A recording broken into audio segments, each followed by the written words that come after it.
Space cowboys, femme fatales, martial arts, and a whole lot of jazz. Netflix is about to bring us their live-action adaptation of one of the greatest animes of all time with Cowboy Bebop. It just wouldn't feel right to end this intro without saying 3, 2, 1. Let's jam.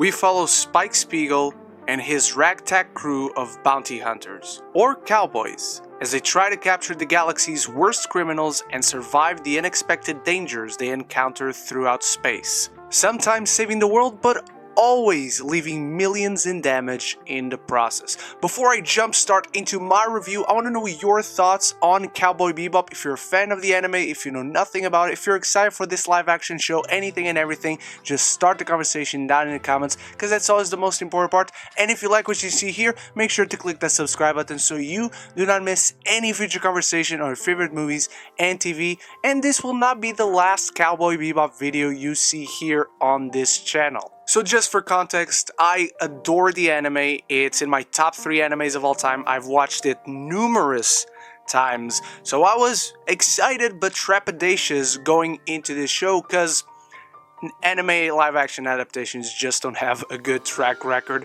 But Netflix decided to make this a show, which is good. And Cowboy Bebop was in its genesis inspired by a ton of Western shows and stories and philosophies, so it would fit. It would not be the worst thing to make this into an American live-action show. And then we start seeing trailers which kind of started giving me security. And then one of the trailers was not so hot. But look, this show makes it feel like the curse is broken. It's not perfect, and we'll get into issues later on in this video, but as far as bringing a world to life, more importantly bringing characters to life, this show really nails it. Shinichiro Watanabe, the creator of the original show, was a consultant on this one, and you can tell. His characters are brought to life beautifully. They are brought to life with all their complications. They never become cookie-cutter versions of who they once were. These are characters that are haunted by their own pasts, by past mistakes that they had, past sins, and how the show builds these characters and develops them. It's something inherently compelling for me. To start off, it tells stories that, as a fan of the anime, I was familiar with and I recognize them, but it tells them in its own unique way.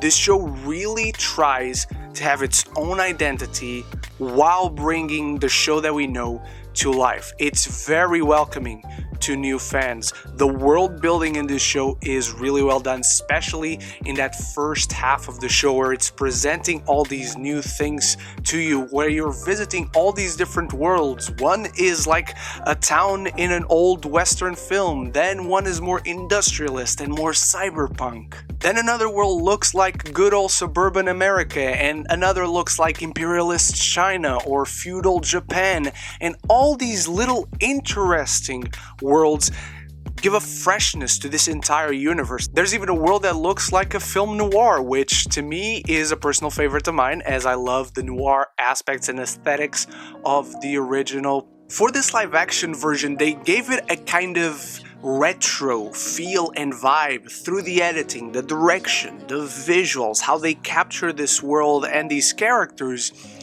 that combining all of that with its different genres, with Western and noir and detective story and bounty hunters and space and whatnot, it ends up giving the show as a whole a vintage but yet fresh new vibe that is all its own. But beyond all this, it's the characters that make this show. John Cho, Mustafa Shakir, and Daniella Pineda cast perfectly as Spike Spiegel, Jet Black, and Faye Valentine. John Cho, who I love, was born to play Spike Spiegel. He is smooth, he is cool, but he carries the weight of the character. There are just little nuances that you can see in his performance, which is fantastic, that you start to peel the layers of this character by episode, and it's just very intriguing in how they do it in this version. What I really love about these characters, how they're brought to screen not only through the incredible performances, is that the show really focuses on each of these characters in their own individual episodes. Faye has a heartbreaking story throughout this entire show.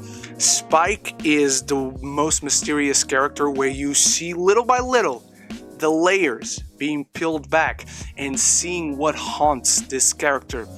But Jet was the most surprising one, not only because Mustafa Shakir gives a tremendous performance, but what the show does with this character, diving into his family story and how those family dynamics not only affect him, and we start to peel the layers on this own character, but the thing that really makes these characters shine and elevate the show by proxy is really these interesting relationships, these interesting characters, the personalities bouncing back and forth and their banter between one another and how they work together.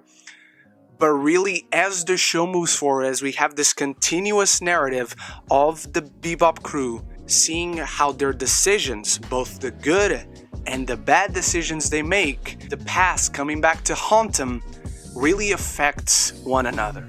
And the closer they get to one another, as we see them opening up to one another as people, and we start to see them, what hurts them, what are their struggles, what are their inner conflicts, what do they like, what they dislike. And as each of them start to get to know one another, they also start to get hurt by the decisions they make throughout this show. Where sometimes Spike can be a little selfish, that comes back to hurt Faye or hurt Jet. And that is such rich storytelling. I love seeing how these characters, they give each other a chance and then they're hurt by giving each other a chance. I find that tremendously compelling. Not to mention the aesthetics of this show. I talked about how the whole worlds look different from one another, but really cinematography is spectacular. Not only how it looks in general, it's great, but how it's lit, it's always different in each world. And when it focuses on each individual character, there's episodes that are centered around Jet, there are episodes that are centered around Faye, there are episodes that are centered around Spike, and each of them have a different aesthetic to them. Each of them have a different shot composition to them. Spike has a more noir kind of feel. It feels more like a detective story, while Jet is more of an action film or even more of a western in himself. There's even a detective episode for Jet, while Faye is more of a grand adventure film. It highlights how different these characters are and the different paths they are taking individually, but it's just very creative on a technical aspect. It's very creative storytelling. Even the action itself, it's not the most fancy choreography we'll see. This is not Shang-Chi or The Raid, but it's very much inspired by the old classic martial arts films of Bruce Lee from the 60s and 70s, just with a little more pizzazz, a little more style to it. And one cannot talk about Cowboy Bebop without talking the music. The music in this film is excellent. We had Yoko Kanno coming back. She is a genius, so you know she won't miss. And this brings me into my issues, because there's an entire other half of the show that is focused on Vicious, and this show has entirely too much Vicious. Vicious and Julia are together in this series, and there's an entire storyline that happens concurrently with whatever the Bebop crew is doing, and it grinds the show to a halt.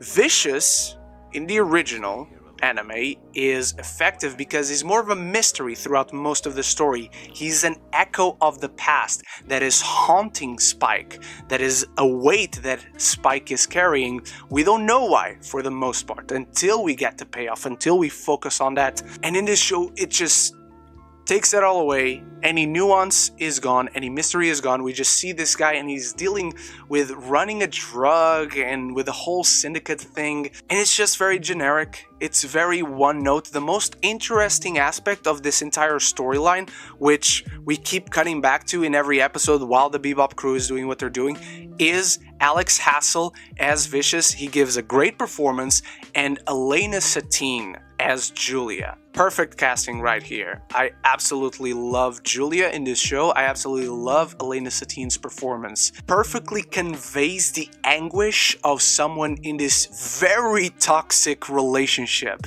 that she finds herself in. But where the show actually has these two interesting characters with an interesting relationship, it never focuses on that. It feels always like it's in the background while Vicious is dealing with the other drug lords and the whole syndicate thing.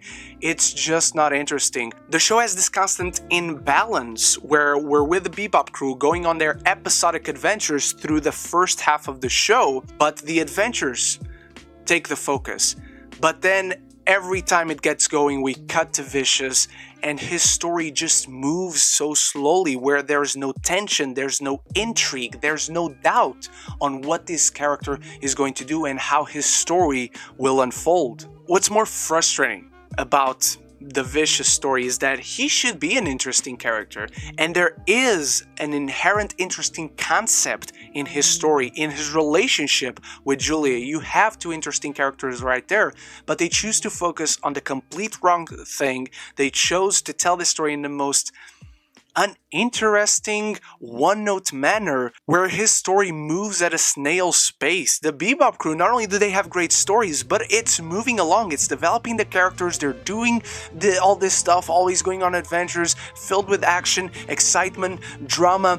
Vicious feels like he's having one conversation throughout an entire episode. It feels like they added him but really didn't know what to do with him, which is frustrating to say the least, because the rest of the show, when it's on the Bebop crew, it works so well. But then episodes 9 and 10, the last two episodes of this show, are excellent.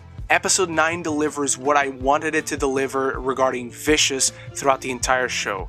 Episode 9 is exactly what I wanted. It gives us a little bit more of that noir feeling that I personally was missing.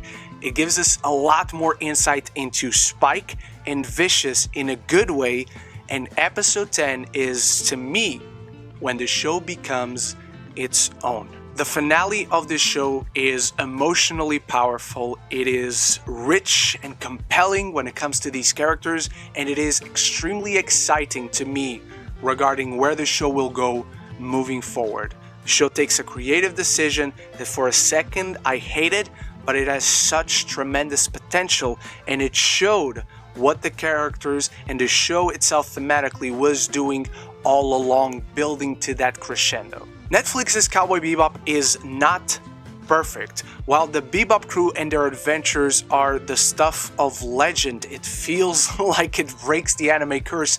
It grinds to an agonizing halt whenever we focus on Vicious. And while that feels like it's only one character, it's an entire half of each episode that gets broken apart just because we have to see what Vicious is doing with his drugs. To me, it just made no sense that this story was so generic, but also was moving so slowly for absolutely no reason. The casting is pitch perfect, the world is brought to life beautifully, and I cannot wait to go back on adventures with these space cowboys. I'm giving Cowboy Bebop a B+. Those are my thoughts on Netflix's Cowboy Bebop. What did you think about it? If you're excited to see it, if you've seen it by the time you watch this video, let me know all of that in the comments below. Anything and everything down there, just start the conversation, because it's always the most important part. And while you're down there, make sure to click that subscribe button if you enjoy what you saw here and want to see more conversations about your favorite movies and TV. Thank you so much for watching. I'll see you soon, Space Cowboys. So until then, love each other and love the movies.